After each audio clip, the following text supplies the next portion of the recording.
Hola, buenas tardes. ¿Qué tal? Tanto tiempo sin subir video. Un año ya. Bien, este video va a ser el primero de cuatro que voy a hacer para un proyecto sobre historieta histórica.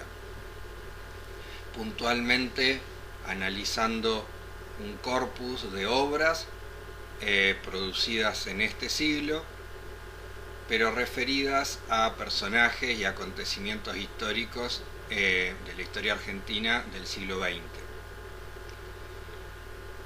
La idea es un poco problematizar las diferentes formas en las que la ficción puede acercarse a la historia, los diferentes géneros que entran dentro de esas categorías, sus límites y también sus áreas grises o difusas, y además acercar un corpus de historietas que pueden resultarle un material novedoso a algunos de los alumnos que participen de este proyecto, ¿sí? Tal vez la historieta no tenga en este momento la popularidad que tuvo en otras instancias de la historia editorial de nuestro país, y a lo mejor hay mucha gente que no está familiarizada con sus códigos, con sus convenciones. Es todo un lenguaje muy interesante como manifestación estética en sí misma, y además tenemos la suerte de tener grandes obras producidas actualmente, grandes artistas en Argentina, y una especie de mini boom que está teniendo el tema de la historieta histórica puntualmente, ¿sí? Bien, vamos entonces a la primera cuestión teórica del curso, que sería esta cuestión sobre las relaciones entre la historia y la ficción. Si bien la historia claramente habla sobre la realidad, la historiografía, digamos, habla sobre la realidad, y para cualquier persona que no sufra un desorden mental, la realidad y la ficción son dos ámbitos claramente diferenciados. También es cierto que muchísima ficción, yo diría que la mayor parte de la ficción, tiene que tener algún tipo de anclajes en la realidad, ¿sí? Aunque sea simplemente como telón de fondo, como contexto, como ambientación. Y salvo las obras que se ambienten en el presente, o las de ciencia ficción fundamentalmente, que pueden tener una ambientación futurista, la mayoría se van a ambientar en el pasado, y por lo tanto van a tener de alguna manera una conexión con lo histórico. Incluso muchas obras que en su momento fueron pensadas como de una ambientación contemporánea al autor y al lector, devienen históricas con el paso del tiempo, ¿sí? Porque ese presente de la enunciación, de la creación artística, hoy forma parte del pasado histórico para nosotros como lectores. ¿Está bien? Así que digamos que una mínima conexión entre lo que es la historia y la ficción puede ser que exista casi siempre y casi en todas las obras, ¿sí? Entonces, ¿de qué es específicamente de lo que se trata este proyecto? Bueno, de algunos subgéneros dentro de la ficción que buscan tener una conexión, unos anclajes en esa realidad histórica, un poco más firmes, un poco más notorios, hacerlos un poco más explícitos de una u otra forma, ¿sí? Bien, Eh, Acá hay cosas que tenemos que empezar a preguntarnos. A ver, eh, no sé, cualquier obra ambientada en la Segunda Guerra Mundial es histórica porque aparece esa ambientación y nosotros sabemos que la Segunda Guerra Mundial existió. Si lo tomamos desde ese punto de vista, prácticamente todo el género bélico tendría que ser histórico, porque todo el género bélico se ambienta en algún conflicto y ese conflicto realmente existió, ¿sí? Ahora, ahí lo que entra a jugar es una cuestión de graduaciones o una cuestión de matices, ¿sí?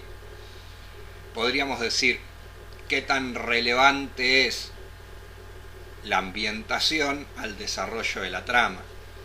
La Segunda Guerra Mundial está ahí como telón de fondo, pero la trama se trata de otra cosa absolutamente. O la Segunda Guerra Mundial es un elemento esencial para el desarrollo de la trama. Digamos, la historia se trata de eso, la historia con minúscula, ¿no? El relato se trata de eso.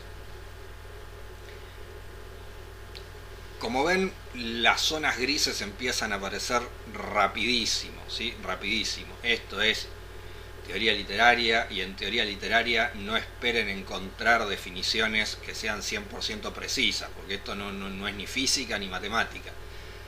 Hay algunas intuiciones, algunos intentos de acercamiento, pero siempre la obra va a desbordar. Las obras van a desbordar, ¿sí? Nos vamos a encontrar con obras que no coinciden exactamente con una clasificación o con la otra. Bien,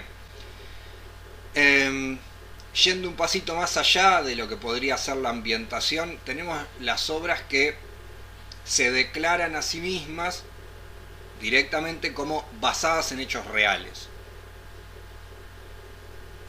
Esto se usa también bastante en otras formas de la ficción, como por ejemplo el cine, ¿no es cierto? Hay películas basadas en hechos reales. ¿Qué quiere decir esto? Bueno, que algunos de los personajes que ahí aparecen existieron realmente, que las acciones, al menos las principales, han ocurrido, y tal vez no mucho más. Después, lo que hay sobre esos hechos reales es una construcción ficcional, porque si no, no sería una obra de ficción, sería tal vez un documental. El documental sí, tomando el ejemplo de las películas, por ejemplo, el documental sí se atiene, como si fuera una investigación periodística, a la realidad. Si quisiéramos tener una distinción, digamos, fácil, en el documental yo voy a ver los testimonios de las personas reales que supieron algo, que intervinieron de alguna manera en los hechos, que participaron de los hechos o de la investigación. Y en una obra de ficción basada en hechos reales, yo voy a tener actores que interpretan a esas personas, ¿sí? Creo que en el cine es donde esa distinción se puede ver más claramente, porque tengo el actor que interpreta al personaje histórico real, o tengo testimonios, entrevistas, lo que sea, del personaje histórico real. Es una diferencia que ahí se vuelve más notoria que en otros géneros, como por ejemplo la historieta, que es lo que vamos a analizar ahora. Dentro de esta forma de la ficcionalización histórica, dentro de esto que podrían ser las historias ficcionales basadas en hechos reales, uno de los subgéneros más cultivados y más conocidos es el de la biografía, ¿no? Cuando yo tengo una obra que se basa en la vida de un personaje que por algún motivo considerado socialmente relevante, históricamente relevante, al menos dueño de una vida anecdótica por algún motivo, que justifique el hecho de que se escriba su biografía o que se filme su biografía. Ese sería entonces un subgénero del que nos vamos a estar ocupando, ¿sí? También en ese caso, si un actor hace del personaje biografiado, entonces hay un nivel de ficcionalización. Las cosas que ese actor diga, la forma en la que las interprete, van a depender del guionista, van a depender del director de la película, van a depender de la actuación del propio actor, ¿sí? Todo eso genera, digamos, un nivel de ficcionalización que se interpone entre la realidad y el espectador o el lector, ¿sí? Bueno, como digo, en la literatura o en la historieta es todavía más claro que siempre hay un nivel de ficcionalización, porque yo no puedo tener directamente a la persona hablando.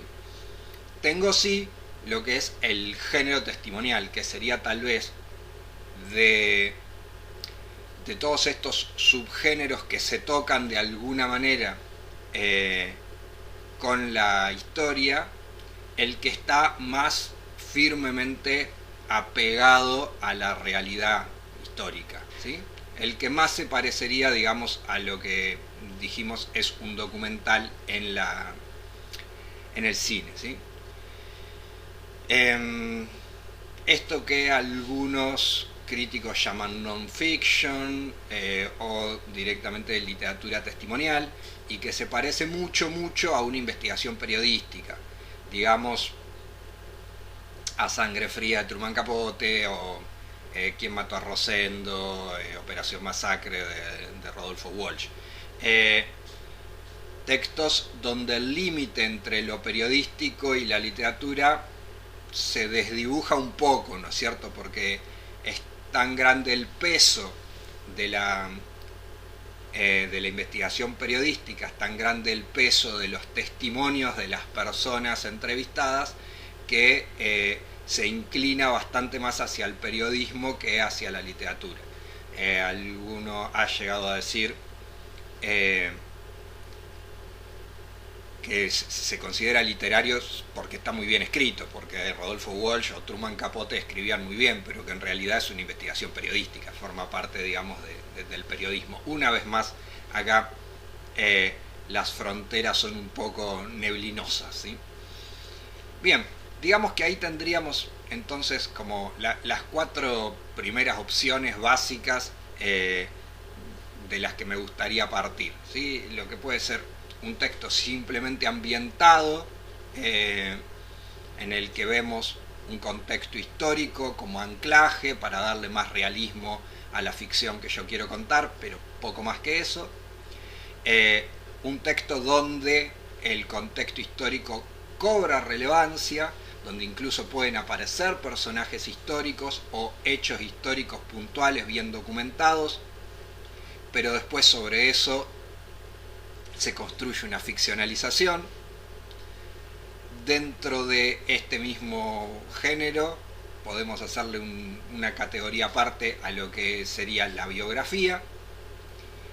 Y por último, lo que es la novela testimonial, ¿sí? El género testimonial, que es el más apegado, digamos, a la realidad documental, a lo que se puede conseguir a través de entrevistas, etc., ¿sí?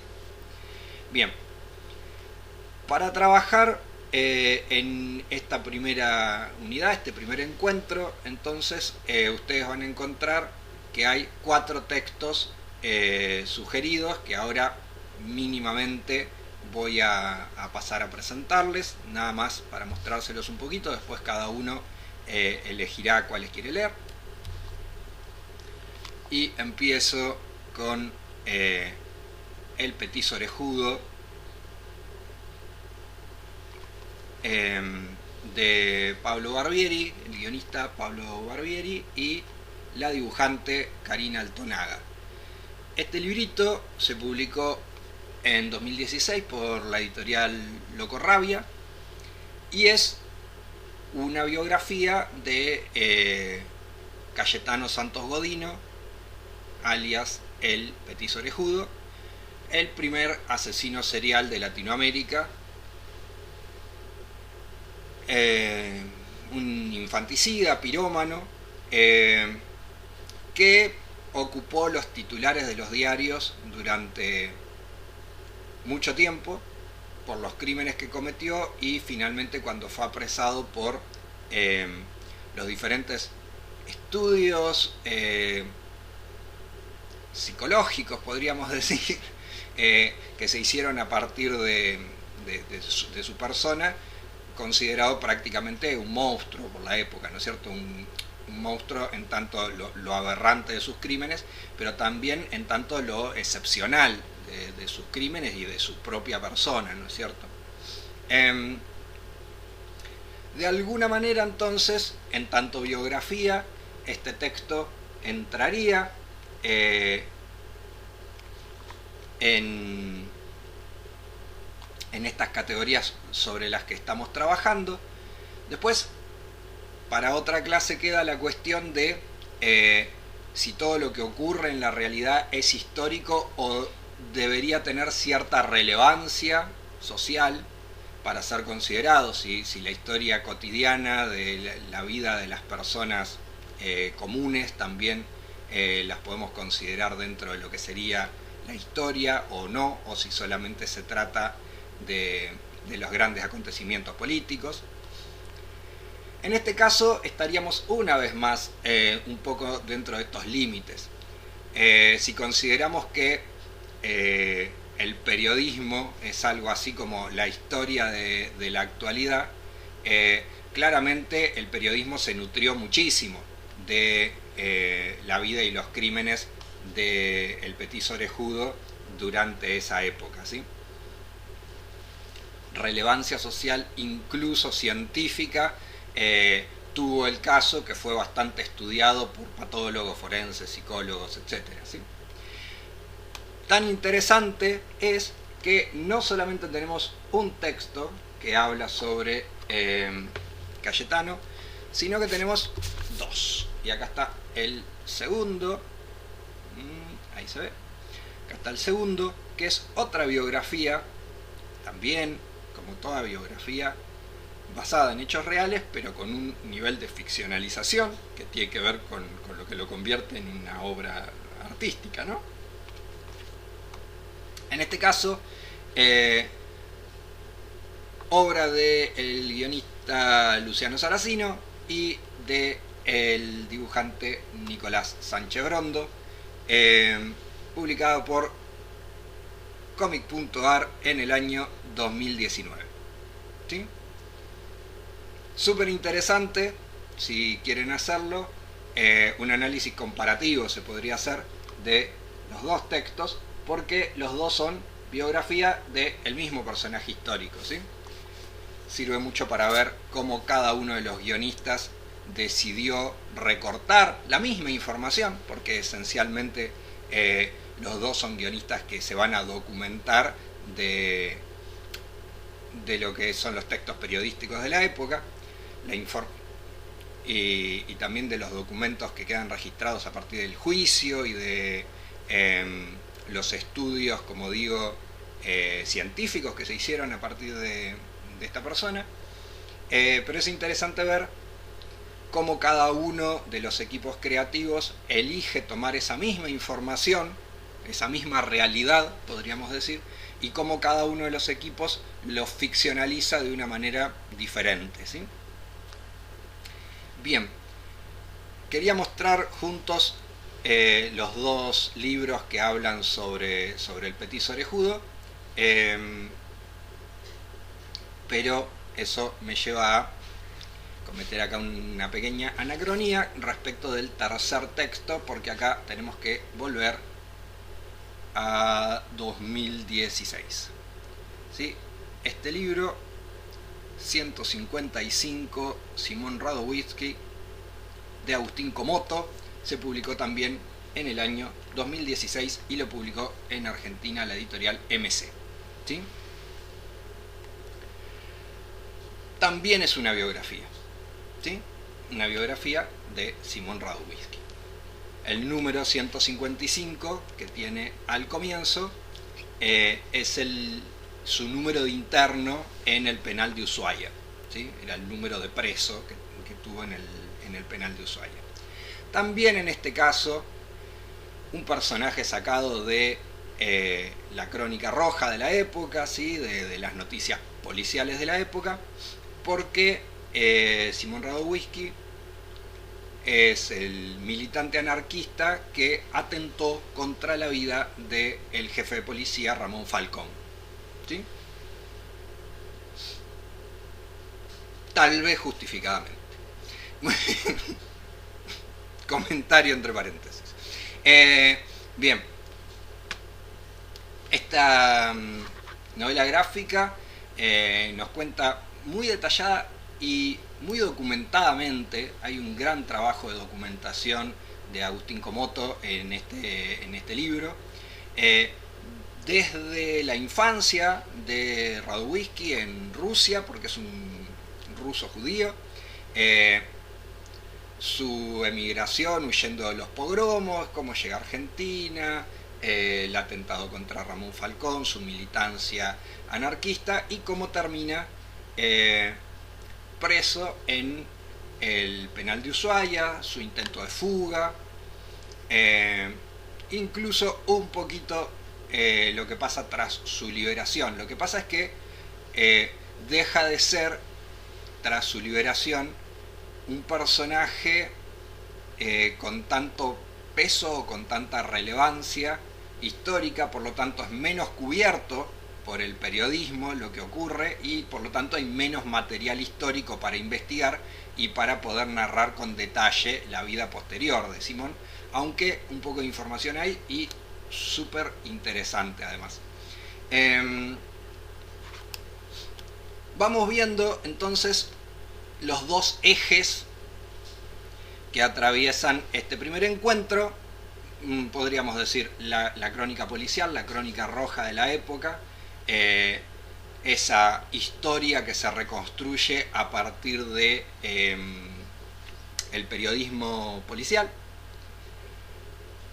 y el segundo elemento, que es la cárcel de Ushuaia, porque en el penal de Ushuaia también es donde terminó su vida Cayetano Santos Godino. El petiso orejudo murió en el penal de Ushuaia también. Así que de hecho estuvieron presos en el mismo lugar Simón Radowisky y el petiso orejudo. Y eso nos lleva a el cuarto y último libro que vamos a trabajar en este encuentro, que es La cárcel del fin del mundo, de Santiago Sánchez Cutica y Kundo Krumch, publicado por Hotel de las Ideas este año, en 2022, ¿sí?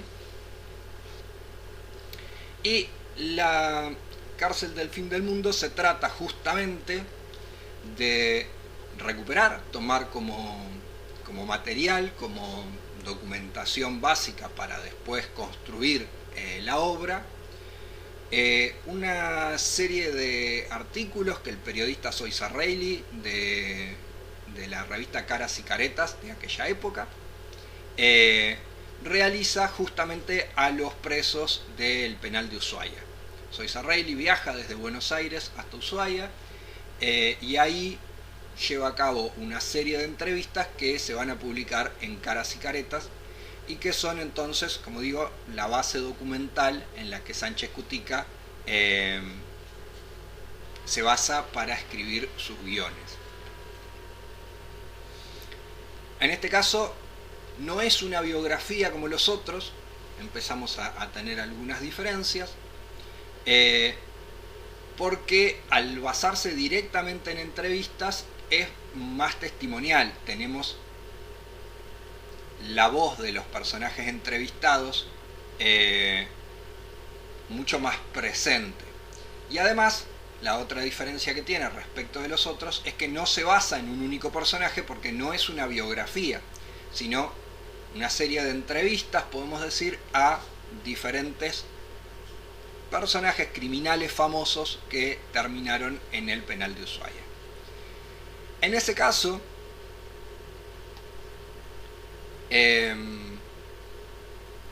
obviamente un capítulo va a estar dedicado al petiso orejudo, porque de los criminales que terminaron en el penal de Ushuaia debe ser el más famoso de la Argentina, ¿sí? Y también hay un capítulo donde se toca el tema del intento de fuga de Simón Radowisky del penal de Ushuaia. Es más, otra conexión. El personaje de Szoisa Reilly, que va a ser, digamos, el narrador en estos pequeños relatos, y un poco también el eje, el hilo conductor que vaya conectando las diferentes entrevistas, también aparece, por ejemplo, en el final de la biografía del Petit Orejudo. El último capítulo se trata de la entrevista que le hace Szoisa Reilly. Es decir, que están bastante conectados. Cada uno tiene sus particularidades. Como vemos, este es diferente porque no es una biografía, sino que está más bien basado en entrevistas. 155 Simón Radowisky es diferente de los otros también, porque va a ser obviamente el más político de los 4 libros. La acción de Simón Radowisky, si bien es considerada una acción criminal porque atenta contra la vida de otra persona, lo hace por motivos políticos, dentro entonces de su convicción anarquista, que es un elemento más que tenemos que analizar y que va más allá de lo simplemente patológico, como puede ser el caso de Cayetano, que era un infanticida, que nada, era un preadolescente que mataba a nenes más chiquitos que él, ¿sí? Ahí puede ser interesante, pero desde el punto de vista del impacto político social es prácticamente nulo, digamos, ¿sí?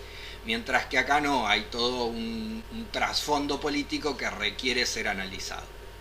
Bien, como les dije, solamente la intención de este primer video es presentar los textos.